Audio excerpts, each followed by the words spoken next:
శ్రీమద్ రామాయణము బాలకాండము 13వ సర్గ. అశ్వమేధయాగమునకు సన్నాహములు. దశరథుడు సపరివారముగా యజ్ఞశాలలో ప్రవేశించి దీక్షను గైకొనుట. యజ్ఞాశ్వమును వదిలిన 1 సంవత్సరము తరువాత మరల వసంత ఋతువు ప్రారంభమాయెను. అంతవరకును యజ్ఞమునకు ముందు నిర్వహింపవలసిన విధులన్నిటినీ దశరథుడు పూర్తి చేసెను. పిదప కార్యదక్షుడైన ఆ మహారాజు సంతానార్థము యజ్ఞము చేయుటకై యాగశాలలో ప్రవేశించెను. ఆ రాజు వశిష్ఠ మహర్షికి అభివాదనమునర్చి విధి విధానముగా ఆయనకు పూజలు సలిపెను. పిమ్మట ఆ విప్రోత్తమునితో సవినయముగా ఇట్లు పలికెను: ఓ బ్రహ్మర్షి, మాకు సంతానమును ప్రసాదించునట్టి యజ్ఞమును విద్యుక్తముగా నిర్వహింపజేయుడు. రాక్షసులచే విఘ్నములు కలుగుకుండునట్లుగా ఎట్టి లోపము లేకున్నట్లుగా చూడగలరు. పూజ్యులైన మాకు ఆప్తమిత్రులు, శ్రేయభిలాషులు, ఋషి సత్తములు, అంతేకాదు పరమ గురువులు కావున ఈ యజ్ఞ నిర్వహణ భారము అంతయును మీదే. అంతటా ఆ వశిష్ఠ మహాముని మహారాజుతో, అట్లే మీరు కోరిన రీతిగానే యజ్ఞ కార్యములన్నిటినీ నిర్వహించెదను అని నుడివెను. పిమ్మట వశిష్ఠుడు యజ్ఞకర్మలయందు రాజుచే నియుక్తులైన బ్రాహ్మణోత్తములను, వాస్తుశాస్త్రమునందు సమర్థులైన వారిని, ధార్మికోత్తములైన పెద్దలను, యజ్ఞ పరిసమాప్తి వరకు కార్యనిర్వహణలో నిమగ్నులయ్యుండు వారిని, ఇటుకలు మున్నగు వాటిని సిద్ధపరచువారిని, సృక్సృద్వాది ఉపకరణములను చేయు వడ్రంగులను, బావులను తవ్వువారిని, లేఖకులను, శిల్పులను, చిత్రకారులను, రసభావములను చక్కగా అభినయించు నటులను, నర్తకులను, సచరిత్ర గల శాస్త్రజ్ఞులను, శాస్త్రములలోనూ అనుభవమునందును ఆరితేరిన వారిని పిలిపించి వారితో ఇట్లనెను: మీరందరూ రాజాజ్ఞను శిరసావహించి యజ్ఞ కార్యములలో నిమగ్నులు కండు. వేల కొలది ఇటుకలను వెంటనే తెప్పింపుడు. యజ్ఞమునకు వచ్చడి రాజులకై మిక్కిలి ఎత్తైన విశాలమైన భవనములను నిర్మింపుడు. బ్రాహ్మణులకై 100 కొలది చక్కని గృహములను ఏర్పరచుడు అని గాలులకును, అవి గాలులకును వానలకును తట్టుకొనున్నట్లు దృఢముగా ఉండవలెను. అందు వివిధములైన భక్షాన్న పానములను సమకూర్పుడు.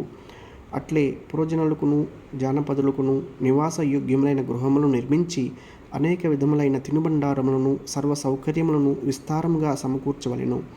ఏ మాత్రము అనాదరమును చూపక మర్యాదగా వారికి భోజన సత్కారములను చేయవలెను. అన్ని వర్ణముల వారికి తగు విధముగా ఆదర సత్కారమును చేయవలెను. కామక్రోధములకు లోనై ఎవ్వరినీ చిన్నబుచ్చరాదు. యజ్ఞమునకు సంబంధించిన పనులలో నిరతులైన శిల్పులను, తదితరులను వయస్సును, అర్హతలను పాటించుచు గౌరవింపవలెను. వారిని అందరినీ ధనముతో, మృష్టాన్న భోజనములతో సంతృప్తిపరచవలెను. అన్ని కార్యములను చక్కగా అనుష్ఠింపవలెను. ఏ విషయమైనందును ఎట్టి లోపము రారాదు. మరొక్క మాట, ఈ పనులను అన్నిటినీ మీరందరూ నిన్ను మనస్సుతో ప్రేమతో ఆచరింపుడు. వారందరూ కలిసి ముక్తకంఠంతో వశిష్ఠునితో ఇట్లు పలికిరి: ఇంతవరకును ఎట్టి లోటును రానీయక మీ ఆదేశముల ప్రకారమే చేసితిమి.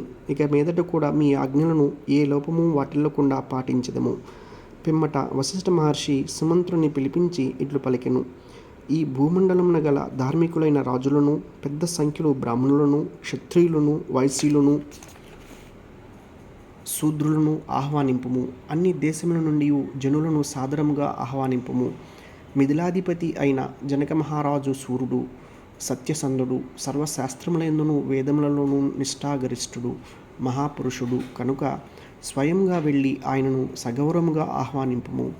ఇంతకుముందు ఆయనతో గల అనుబంధమును బట్టి మొట్టమొదటి ఆయనను గూర్చి తెలుపుచుంటిని.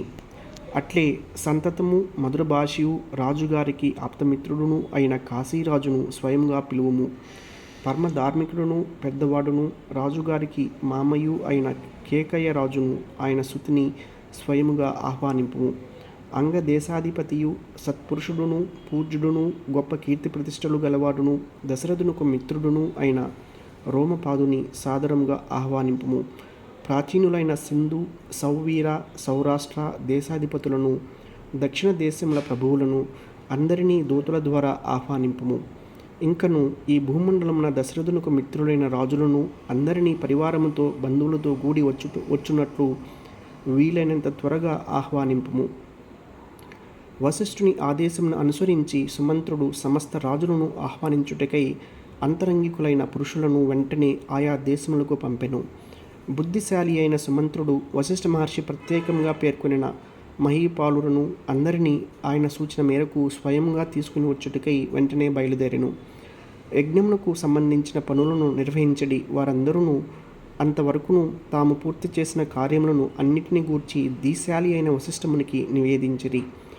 అందులకు ఆ విప్రోత్తముడు సంతుష్టుడై వారందరితో ఇట్లు పలికెను. ఎవరికైనను ఏదైనను ఇచ్చున్నప్పుడు అనాదరమును చూపరాదు, పరిహాసము చేయరాదు. చులకన భావముతో చేసిన దానము వలన దాతకు హాని కలుగును, ఇందులకు సందేహము లేదు. అంతటా కొన్ని దినముల పిమ్మట రాజులందరూ శ్రేష్టములైన రత్నములను, మణులను, ముత్యములను, పగడములను, అమూల్యములైన వస్త్రాభరణములను, చందనాది పరిమళ ద్రవ్యములను దశరథ మహారాజునకు కానుకలుగా ఇచ్చుటకై తీసుకుని వచ్చిరి. వశిష్ఠుడు రాజుల రాకకు సంతుష్టుడై దశరథునితో ఇట్లు పలికెను. ఓ మహారాజా, మీ ఆహ్వానమును అనుసరించి రాజులు అందరూ విచ్చేసిరి. ఆ మహారాజులందరికీ తగిన రీతిగా అతిథి సత్కారములను జరిపితిని. నియుక్తులైన కార్యకర్తలందరూ యజ్ఞమునకు అవసరమైన సమస్త వస్తువులను సమకూర్చిరి. తీసుకుని రాబడిన ఆ యజ్ఞోపకరణములన్నీయును యాగశాలలో తగిన ప్రదేశములలో ఉంచబడినవి. సమీపముననే ఉన్న ఈ శాలకు యజ్ఞమును ఆచరించుటకై విచ్చేయుడు. ఓ రాజేంద్ర, సంకల్ప మాత్రమున అతి శీఘ్రముగా నిర్మింపబడిన ఈ శాలను తిలకింపుడు. ఋష్యశృంగ వశిష్ఠుల ఆదేశానుసారము ఈ మంగళకరమైన తిథి వార నక్షత్రములతో కూడిన సుముహూర్తమున దశరథ మహారాజు శంఖదుందుబి మృదంగాది మంగళవాద్యములు మ్రోగుచుండగా వేద పండితుల స్వస్తి వాచనములతో రాజభవనం నుండి యజ్ఞశాలకు బయలుదేరెను. అంతటా వశిష్ఠుడు మొదలైన బ్రాహ్మణోత్తములెల్లరూ ఋష్యశృంగుని ముందుంచుకొని యజ్ఞవాటికకు చేరిరి. పిమ్మట యజ్ఞకర్త అయిన దశరథుడు, ఋత్విక్కులు మొదలగు వారందరూ శాస్త్రోక్తంగా యథాక్రమముగా యజ్ఞకర్మలను ఆరంభించిరి.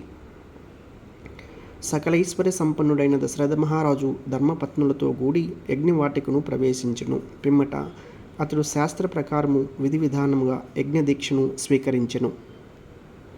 బాలకాండము 13వ సర్గ సమాప్తము.